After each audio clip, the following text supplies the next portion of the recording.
That was, of course, the opening of Disney's The Lion King, performed at the 1998 Tony Awards. That night, Julie Taymor made history as the first woman to win Best Director of a Musical. She also nabbed a Tony for her groundbreaking costume design. Since then, The Lion King has been presented in every continent except Antarctica and seen by more than 100 million people worldwide, including my triplets, who were about 6 or 7 years old at the time, waiting for the moment where they saw giraffes on the horizon. Much of Taymor's inspiration behind her acclaimed work can be traced back to her time here at Oberlin College and Conservatory.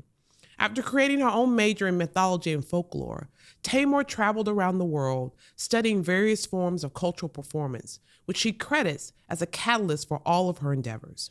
Whether it be film, opera, television, or Broadway, she is what I like to call a quintessential memory maker. She creates indelible images and experiences that last a lifetime. That's because she's willing to take risks, to do things that are unproven, and to push past established limitations, bringing us something wholly new while she forges connections across race, class, and culture, something we need now more than ever. I'm excited to talk about those early beginnings and more with one of the most imaginative and provocative artists working today. I'm Carmen Twillie Ambar, president of Oberlin College and Conservatory. Welcome to Running to the Noise, where I speak with all sorts of folks who are tackling our toughest problems and working to spark positive change around the world. Because here at Oberlin, we don't shy away from the challenging situations that threaten to divide us. We run towards them.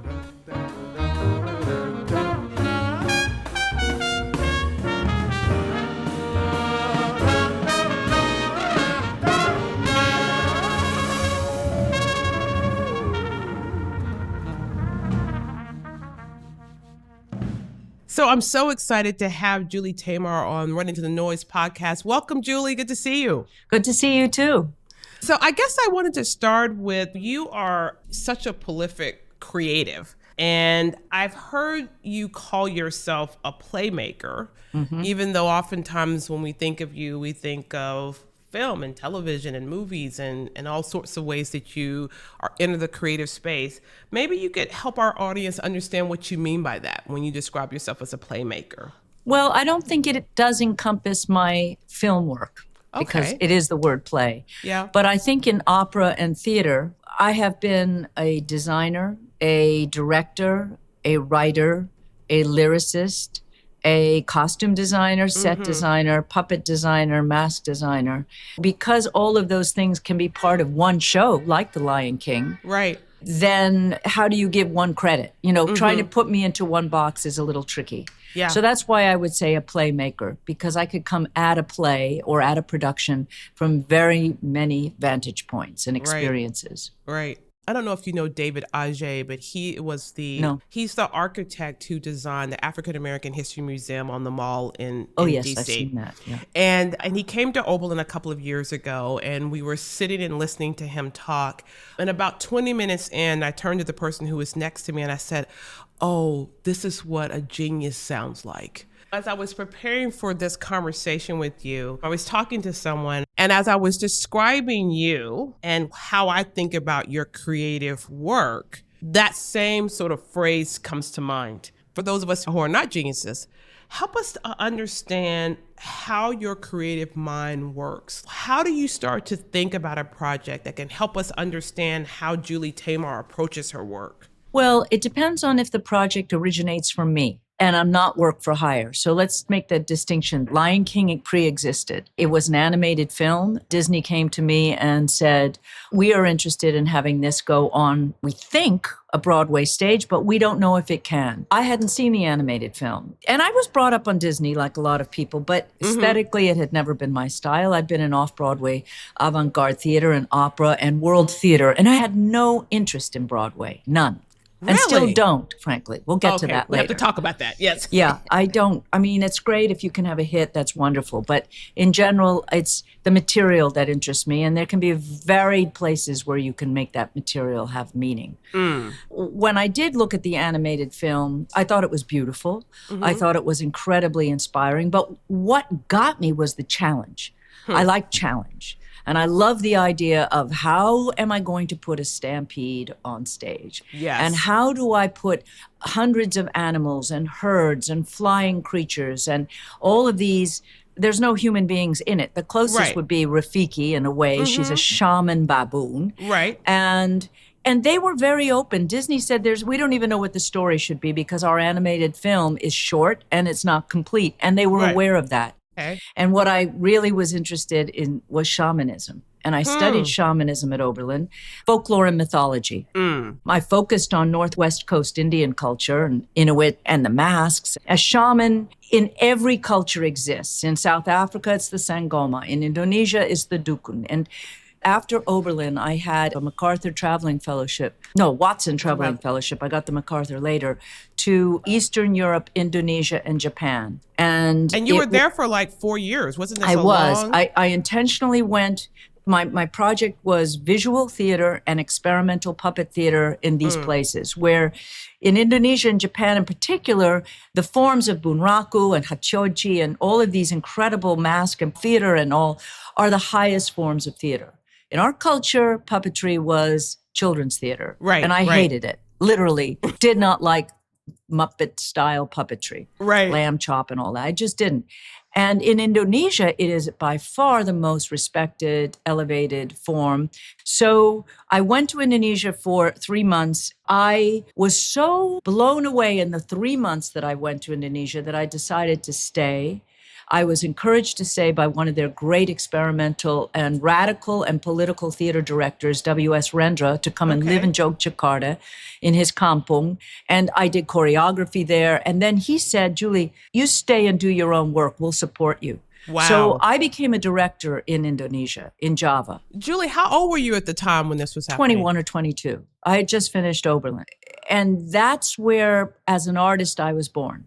Seriously. I mean, I've been doing theater since I was 11. Right. I did some theater at Oberlin. I did major theater at Oberlin. But I was also always interested in academics because you can't really do theater if you don't know literature, if you don't know religion, if you don't know the origins, anthropology. Well, I love this because in preparation for this conversation, I looked up how many students are doing their own individual major. And there are about 20 students at Oberlin doing that now, right? Just having this space to create their own major. And I love that out of that experience came these 4 years, this piecing together all these different disciplines. I guess one thing I wanted to ask about how you would view the through line of your work.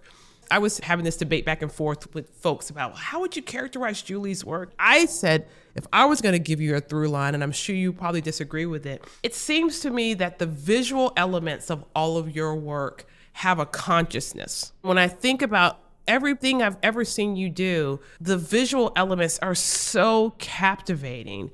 I think our culture puts people into boxes. So you're a visual director, you're a book director, you're a this director, that director. I don't think I'm a visual director. I am a director. And with even Lion King, the story came first. That's the first thing I worked on, was the expansion of the story. And the second act was all about the prodigal son story. It's all from my folklore and mythology classes and understanding. And it was to make sure that the entire story was together and the music and then the visuals happen. You know, I embrace all forms of what can be visual, but the language starts to become extremely fundamental in the storytelling. It wasn't until Jeffrey Horowitz of Theater for a New Audience in New York offered me Shakespeare that I really, really started to be excited about the power of poetic language, not just naturalistic language, but the imagery in Shakespeare, and you've probably seen my films Titus and Tempest and Midsummer Night's Dream. I've done 3 Shakespeare features. You know, it's so visual. Rome is a wilderness of tigers, and they prey on me and my own, something bastardized like that. So as an artist, as a theater maker, I hear Rome is a wilderness of tigers, and the image of the tigers, you don't necessarily want to show those images when the words are said, but they come somewhere in the play or in the film. You'll see that. You can have these extremely beautiful visual expressions from Shakespeare because he didn't have any sets in his original plays. So the visuals are done through language, but you can have the visuals in a contemporary theater environment. Just don't Mickey Mouse it, have it at the same time. Right. How do you find the collaborative process with your other creatives? Do you find yourself bleeding over into their space in ways that are comfortable or sometimes uncomfortable? For those of us who are involved in collaborative processes, how would you describe how you approach that part of the work? Oh, it's incredibly important. You're only as good as your tools. You're only as good as the people who you work with. And I have a lot of collaborators that I've worked with over and over. Elliot Goldenthal is my major collaborator. He's also my sweetheart. And we've been working together for 40 years. We've done films, opera, and theater together. We have a new musical that we are presently working on. It's really critical for me to hire designers who are going to go further than I would go. I mean, I could design the costumes for everything I do, but that takes me away from the concentration of the book or the directing. Right. And I like to have a conversation. I like to have the dialectic of discussion of what these designs. So I heavily lean into it, but I don't think I trespass their boundaries of let them do what they do. One thing about my work that you will see is it's very different looking than most other people's work because I take chances. And Absolutely. I take chances because I know it can be done. I may not know how to get there, but I'm willing to let those artists go further. When you say, Julie, that you want someone who will go further, what does that look like to you if you think I want someone who's going to go further than I would? I will be ready with concepts, and then I may not have the concept. They may come in with the concept, but I will give a lot to the designers or to anybody who's collaborating. I have to have an idea. Like, it was easy for me with The Lion King, and I'm using that because most people have seen it, or a lot of people. It's a no-brainer to go, what is the ideograph? Ideographs are when you take a story or an image and you reduce it to 3 brush strokes. Okay. I describe it like a Japanese brush painting. Instead of doing all the detail of the whole forest, you know, when you're painting with black ink and a brush, you do the essence of the forest. In 3 brush strokes, you create that bamboo forest. And so it's kind of poetry. It's like a haiku. You take the concept and you reduce it to 1 image.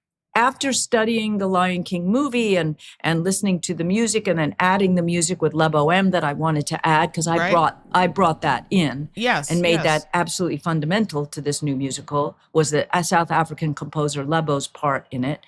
It was a very easy thing to find the ideograph. It's the circle. It begins with the sunrise. It begins with the circle of life. Yes. You will start to then look throughout the entire production and you'll see the wheels of the gazelle wheels moving. You will see the circle of water. The silk gets pulled through a hole in the floor.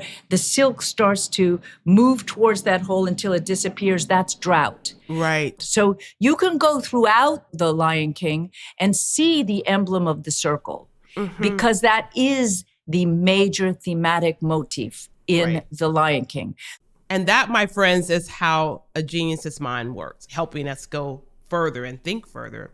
So you said something really powerful, Julie. You talked about taking risk and your willingness and desire to take risk. Do you feel like that's a part of every project you work on, or is there something that's emblematic of what you think taking risk looks like? My motivation isn't to take risks. That's not where it starts. That just happens to be the way it is. I'm sure I repeat myself, but I don't try to repeat myself. When I did Lion King, the next thing I did was Titus, the movie with Anthony Hopkins. Right. I could have gone off. Spielberg offered me a film, The Cat in the Hat. And honestly, I think my response was, and Remember, this is 27 years ago. Yeah, if the cat is black. But I did not want to be thought of as a family children's theater puppetry. Right. So I went to the greatest writer in the English language at the time, which he still may be, or she may be, because we don't know who it is, but Shakespeare. Right. And took the nastiest, darkest play. And I'd already directed it, and I loved it. Yeah. And got the greatest actors of the English language. Of course. So that's what I needed to do. So for me, it's not about I'm going to take a risk. It's just I get attracted to projects because of content. The reason I did Titus was because we were in this incredible point where the Menendez brothers had just been accused of that crime. That's Columbine had happened. I think the onslaught of violence that wasn't just coming from inner city, but was coming from suburbs, was coming from wealthy young people, was such a shock to the American public. And I thought that Shakespeare's play, Titus Andronicus, is the greatest dissertation ever written on violence, bar none.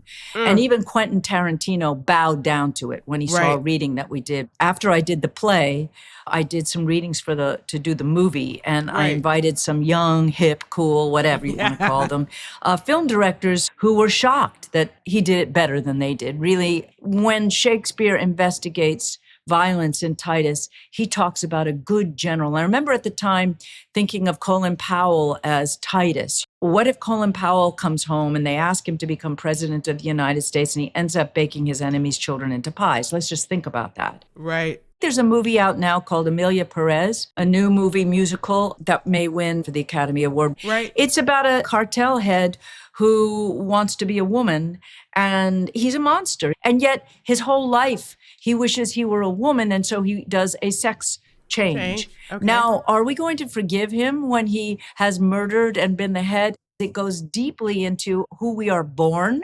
Right. Are we who we want to be? Are we shaped? This is what Shakespeare does, is he gets to the inner monster in the good man. Right. And the good man in a monster.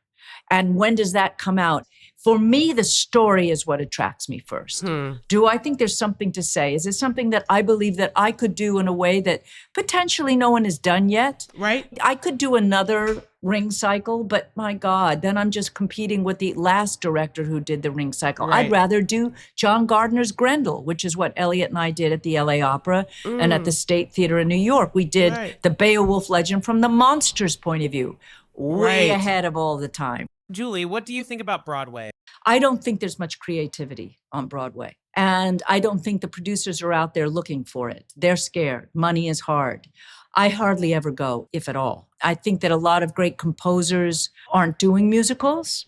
They're going to be doing television or film or their own work. There are musicals I love, West Side Story. But generally, it's not my cup of tea as far as type of music. If I were to say who I'd like to hear writing songs for Broadway, or I'd love to hear Billie Eilish write a whole musical. Interesting. I'm sure Barbie is going to be a musical. Whether she writes it all, I don't know. But she wrote a beautiful song for that. I think Olivia Rodrigo writes incredible songs. But I really worry about just doing the musicals that exist already. Right. You want something more creative. I want you to create new musicals without people who are too steeped in the history of musicals. Right. And I really don't like calling it musicals because then there's an image to that word, musicals. Songs that you go out humming and singing. And if you see Emilia Perez, there is not one song you can come out humming and singing. But do you see the connection to Andrew Lloyd Webber or to Leonard Bernstein's West Side Story or to Queen? Yes. Right. Elliot and I, the composer, we could see them, but they worked together into a new fusion and way of using song and lyrics to tell a very difficult, really edgy story. Right. And it's shocking. And it may not be, again, your taste, but I think it's a great learning experience. And I would say, go put that on the stage. One of the things I like to talk about is how do you move from theater to film and how do you move from film to theater?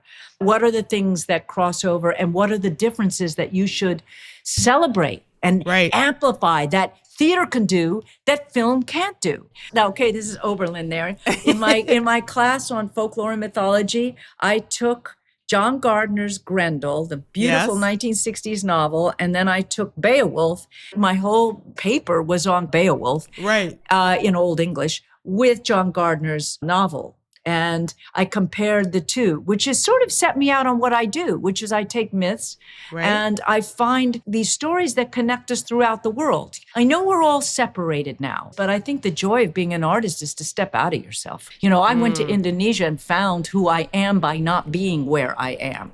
What a beautiful imagery, Julie, that being an artist allows you to step out of yourself. You should step into somebody else's shoes.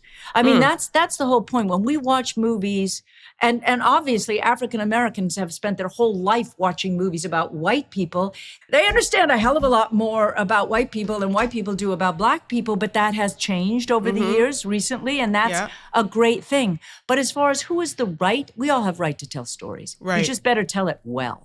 That's the thing. And the authenticity is authentic to you as an artist. Yeah. And I am older. That's what I believe. I lived in Asia for 4 years. I've been the head of the Japanese film jury for the International Festival. I've did Frida in Mexico. That's right. Because I was asked to do Frida. Right. When I go to a country, Italy for Titus, I definitely employ and work with my collaborators from that country. So as long as you're together on the journey, you all are telling that story. It's so great to hear you say that, Julie, because you know that there's all this debate now, as you said, about who can tell the story, who has the right to tell the story. If you're not of that gender, that race, that name, the identity, do you have the right? And I what I hear you saying is that you do, from your perspective. Getting the right collaborators can allow you to tell any story you want to. Just do it with authenticity and do it with yourself. Authenticity of yourself as an artist. For instance, The Lion King. And Disney gave me an album called Rhythm of the Pride Lands, which was Hans Zimmer and Lebo M's score. And I just listened to the music and Lebo singing those songs in the chorus, and I imagined where they could be in the story. And then Lebo, the musical is Elton and Lebo. Elton is not the main. He did the movie and Lebo was background, but Lebo for the live theater is the soul and spirit. Lebo's compositions and his work with chorus, South African style choral singing. It's very interesting about that because even with the unions in New York, we always have had 6 South Africans, and Rafiki has predominantly been a South African. And they did not want us to bring South Africans. They were, why can't you get Black Americans? I said, because of a completely different singing style. What are you talking about? Just because of skin color? What are you talking about? These are Americans. These are South Africans. They're not the same people. And their singing style is the opposite. There is no vibrato. None in South African singing. There is none of the elaboration that you get in R&B. Not that there isn't in contemporary South African, but in the choral style. And with the South African team that I had, we made that point to the unions, and then they got it. And then they allow it. And people are making too much, again, about the color of the skin as about what the talent is, what the soul is. And but I do hope you know, Julie, because it's come up on our campus, and I know lots of people really credit you for opening up the space and place for actors of color, Black singers and performers. Oh, I agree with it because I remember back then, and this is really 29 years ago. That's right. There was no Obama. Black performers in the musical theater were always in plays about racism. You could not be Black and be in a play that was you're just playing the part, except for Shakespeare.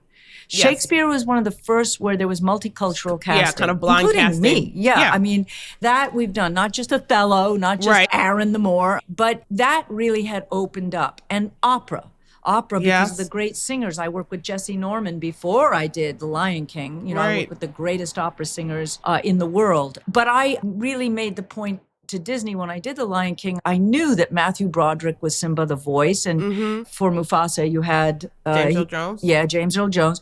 To white people, it didn't matter; they're just voices. But to African Americans, it did matter. And I said, when we do the live show, you're going to be seeing the people now. I'm only going to cast African Americans or Africans or people of color. We didn't use that expression then. That's right.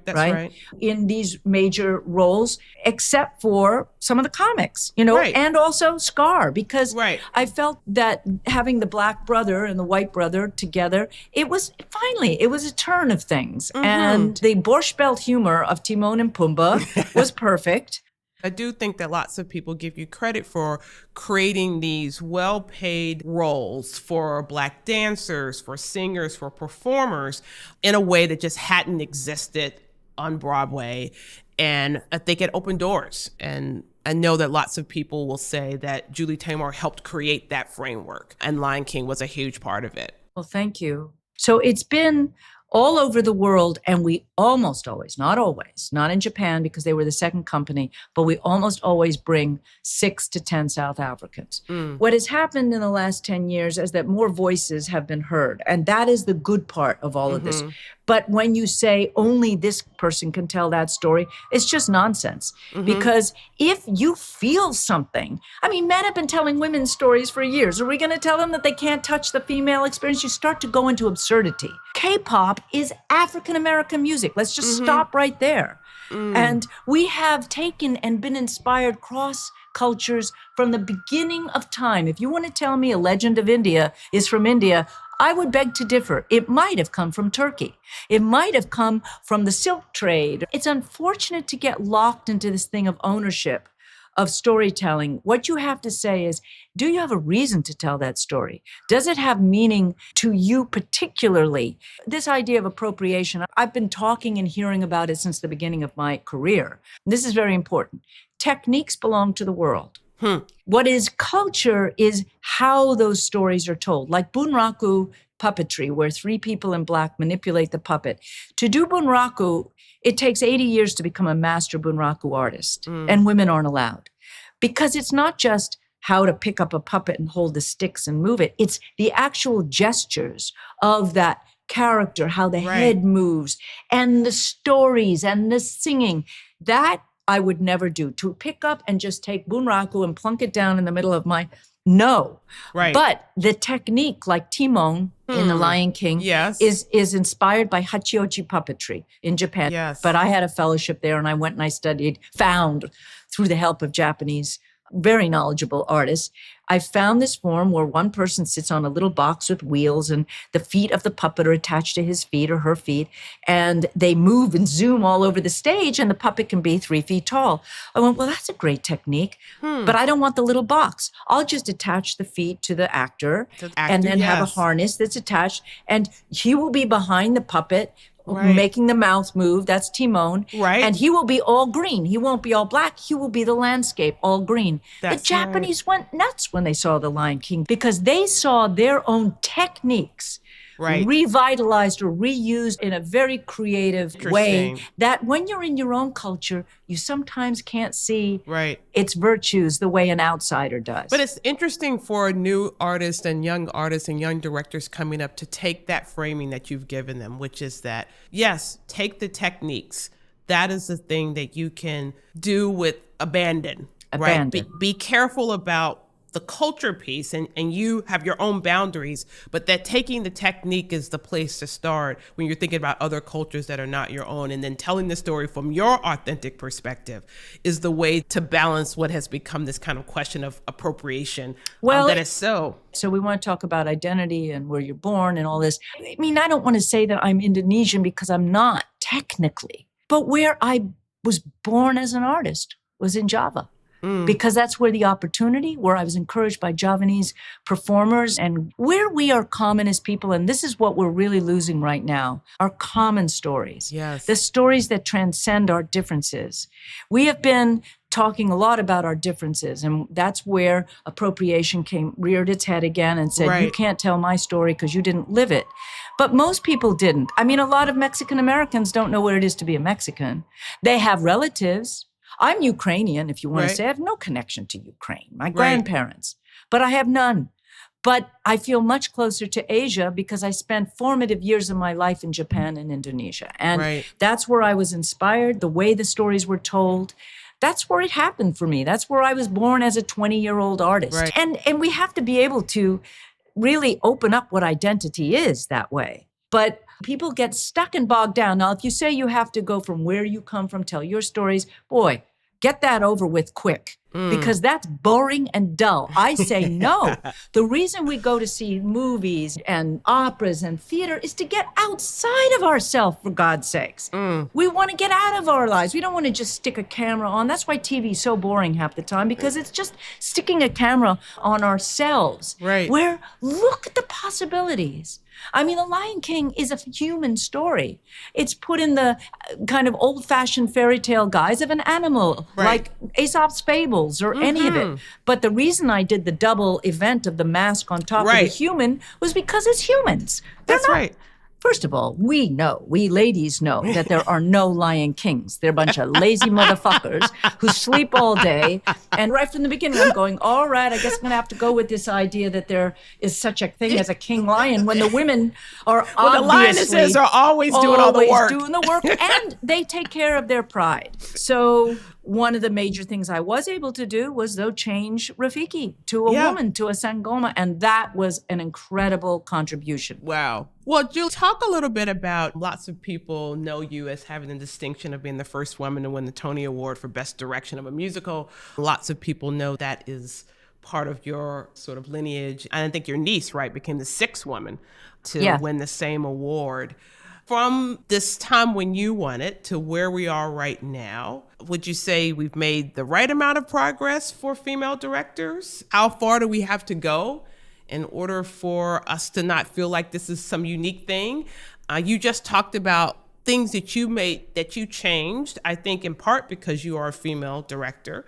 Give us a sense of what you would say about where we are with this part of our growth in theater. Well, I think obviously since I was the first woman for a musical, I think that there's tremendous progress. There are a lot of female directors in England and here, and I'm assuming elsewhere. Right. But I think there is tremendous progress. The one thing that is very tricky for females, because I'm equally in film, is that male directors find it easier to go back and forth to big, huge commercial work, to more personal artistic work than women are allowed. And if women fail, they don't get another chance. I was going to say the ability to fail forward is more apt to happen to men than women. They can lose $200, $300 million on a big feature film and still do their next big feature film. I think with women, it's very hard. Catherine Bigelow, the first woman to win an Academy Award, was for The Hurt Locker. I don't see her doing a lot of work right now. And I do know that she has films. It's just for women, it's much harder to succeed to get your next project if the last thing was not a hit, whereas men fail upward a lot. I hear women in almost every industry describe it that way, that yes, more opportunities, yes, more places and spaces for women to operate, not the same ability to not have success and still go on to the next opportunity. And that's one of the big challenges. So, Julie, you've alluded to what you're working on now. What can you tell us about it? It's something I've worked on for many, many years in various forms. It's a story that Thomas Mann wrote, a novella, The Transposed Heads, which I did off Broadway as a very simple dance drama years ago. Then Elliot Goldenthal and I were commissioned with Sidney Goldfarb, the writer, to create a musical, and it was for the American Music Theater Festival in Philadelphia and Lincoln Center. We were asked to write it in 2 or 3 months, and you cannot write a full-out musical. It's an Indian legend that Mann adapted, but it's not really a full legend. It's like he had 2 or 3 lines of an ancient text that he then jumped off of and placed his within an Indian legend context. The updated version of it takes place in contemporary New York, contemporary India, and then mythological, supernatural, absolutely insane, otherworldly thing. And it was way before its time, 20 years before its time. So this past year, we were asked by an English producer, do we want to do it on stage? And we said yes. We finished the script. We wrote 10 new songs. Actually, this is one of these perfect things. One of the main characters is the goddess Shakti. And she is the feminine divine. And she is She moves the story along. She transforms into all different characters in the film version, all kinds of women. She's white women, black women, Jamaican women, Indian women. She's a puddle. She's a Upper East Side snobby lady with her poodles, and she is a bag lady on the subway. Okay, so we did a reading a couple of years ago, and it was put together in 2 days, and we had an African-American excellent singer come and play Shakti. And I went, this ain't going to work. This just doesn't work. Because Shakti still, the origin is from a Hindu goddess. So this is one of these lines you have to be careful about. So during COVID, I went and did a lot of Googling. And I said, I'm going to try and find an Indian singer, a woman who can sing like Janis Joplin and act and potentially dance. And I found her in California. Her parents are from India. She's Indian, but she was brought up on hip hop. Oh, wow. And she's very famous right now. In India, she's like millions of followers. You all and people. should look at her. Her name is Raja Kumari. That's her stage name. She took what is classical Indian sing-speak for, I don't know what the word is, but it's for classical dancing, where you're doing the drumming in your vocal. You speak, sing the rhythms. And her African-American male friend said, you should rap it. You should do it to It's English. kind of like beatbox and rapping and that sort of thing. Absolutely. So if you go online and look at her music videos, you're going to freak out. She's got a Grammy nomination. She wrote for Ariana Grande. She finally said, I'm going to perform my own music. Wow. And in India, she's written top songs for big Bollywood movies. And for me, she came and she acted the goddess, and she knocked it out of the park. Killed it. Julie, have you named it yet? Yes. Okay. It's called The Grand Delusion, and its genre is a comic demonic. Now, exactly. If you don't laugh, it's not for you. I will tell you, as far as genre bending and all of that, when you say take risks, I wrote a major film script during COVID that was like my favorite project of all time. It's called White Tiger.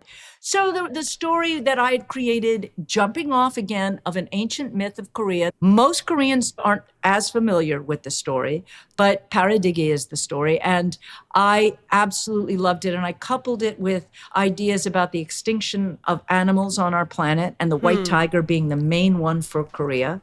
Excellent. And then with the future.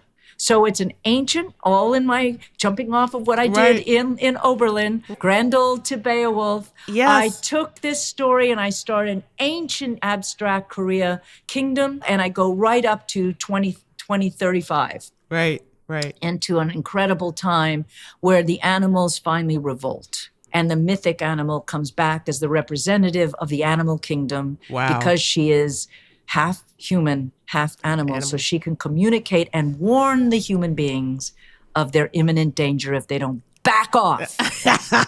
I love it. And it's an incredible script. I've been to South America, India, Africa, Korea, Japan. So all of these experiences of mine, lived experiences, have come in to create this, my favorite story, original story, with threads that come from around the world. And I bring it to a big producer in Hollywood, and she says, it's too original. Wow.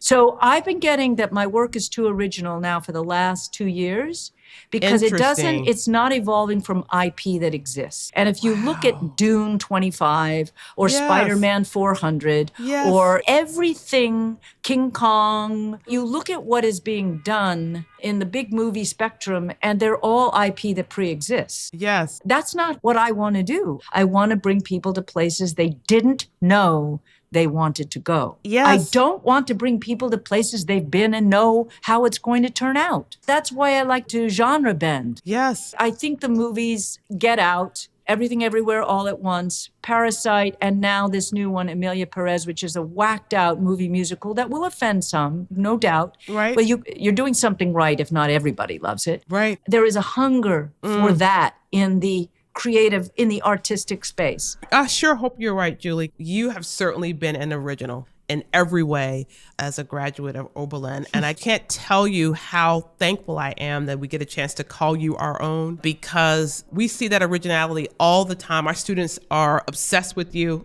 and what you've done. And we just thank you so much for being out in the space and place, being this creative person that helps us go where we didn't know we wanted to go. Oh, I love that. Thank you. Thanks for listening to Running to the Noise, a podcast produced by Oberlin College and Conservatory. Our music is composed by Professor of Jazz Guitar Bobby Ferraza and performed by the Oberlin Sonny Rollins Jazz Ensemble, a student group created through the support of the legendary jazz musician. If you enjoyed the show, be sure to hit that subscribe button, leave us a review, and share this episode online so Obies and other folks can find us too. I'm Carmen Twillie Ambar, and I'll be back soon with more great conversations from thought leaders on and off our campus.